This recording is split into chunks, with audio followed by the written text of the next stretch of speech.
جەختکردنەوەی وەزارەتی پەروەردە لەسەر تەواوکردنی ئەم ساڵی خوێندن بەبێ لەبەرچاوگرتنی دۆخینە هەمواری مامۆستایان و قوتابیانی هەرێمی کوردستان. هاوکات وەڵامی مامۆستایان بە نەچوونە هۆڵەکانی خوێندن تا پێدانی موچەکانیان.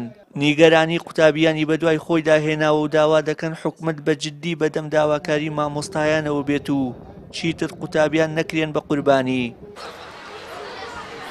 لەو چوارچێوەیەشدا دوو ڕۆژە نوێنەرانی قوتابیانی پۆلی 12 لە قەزای دەربەندیخان گرتبوونەوەی ناڕەزایی لە بەردەم پەروەردەی شارەکەیان ساز دەکەن.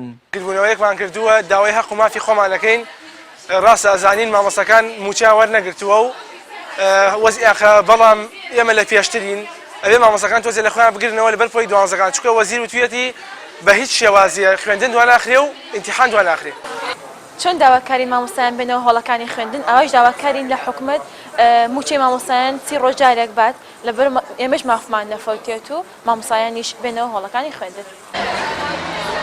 قوتابیان داواکارن وەزارەتی پەروەردە قەرەبووی ئەو ڕۆژانەیان بۆ بکاتەوە کە لە ماوەی ڕابردوودا بە بیانووی جیاجیا دەرگای هۆڵەکانی خوێندنیان بەڕوویاندا داخراوە تا ئەوەی بتوانن ئەو مادانی پێویستە بیخوێنن پێی ڕابگەن و لە تاقیکردنەوە گشتیەکان نمرەی بەرز بەدەست بهێنن.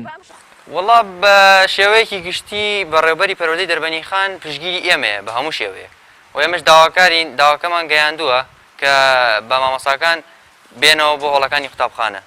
ئێمە و خوێندکارانی پۆلی 12 کە سەرەڕای ئەوەی کە داوایکردنەوەی قوتابخانەکان دەکەین بۆ ئەوەی کە داوام بکەین بەڵام داوای ئەوە دەکەین کە ماوەی درێژبوونەوەی قوتابخانە بۆمان زیاد کرێت تاوەکو ئێمە نەبینە قوربانی ئەوەی کە مامۆستاکان موچیان نەدراوە و داوامیان نەکردووە و هەروەها سەرەڕای ئەوە کە ئێمە منهەجمان هیچ شتێک نەخوێندووە بەڵام لە هەندێک شاری تر منهەج خوێندراوە بۆیە ئێمە یەکەم قوربانیەکی زۆر گەورەمان کردووە لەم بینەدا کە لە هەموو خوێندکارەکانی تر زیاترە.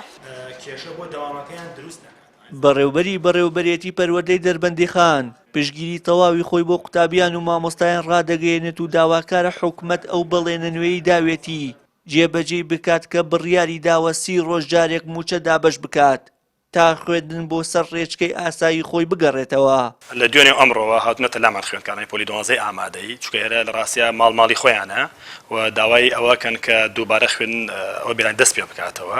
ئێمە پشتگیری تەواوەتیانەکەین و پشتگیری تەواوەتیشەکەین لە ئەو مامۆستا عەزیزانەی کە ئەبێت خۆتان نەزان کە ئێستا بارودۆخێک ئەوە هەیە لە ئارا هەیە هیواداریان بارودۆخە چاک بکرێت. لە سنووری بەڕێوبەرێتی پەروەردەی دەربەندیخان 67 قوتابخانە و 15,000 قوتابی هەن کە 14 قوتابخانەیان ئامادەین. بڕیارە 25 تەمموزی ئەم ساڵ تاقیکردنەوەی پۆلە کۆتاکانی سەر بە وەزارەتی پەروەردە لە هەرێمی کوردستان بەڕێوە بچێت. تا ئێستاش هیچ بڕیارێک بۆ کورتکردنەوەی بابەتەکان لەلایەن وەزارەتەوە نەدراوە. وشیار محەممەد کەناڵی ئاسمانی پەیام دەربەندیخان.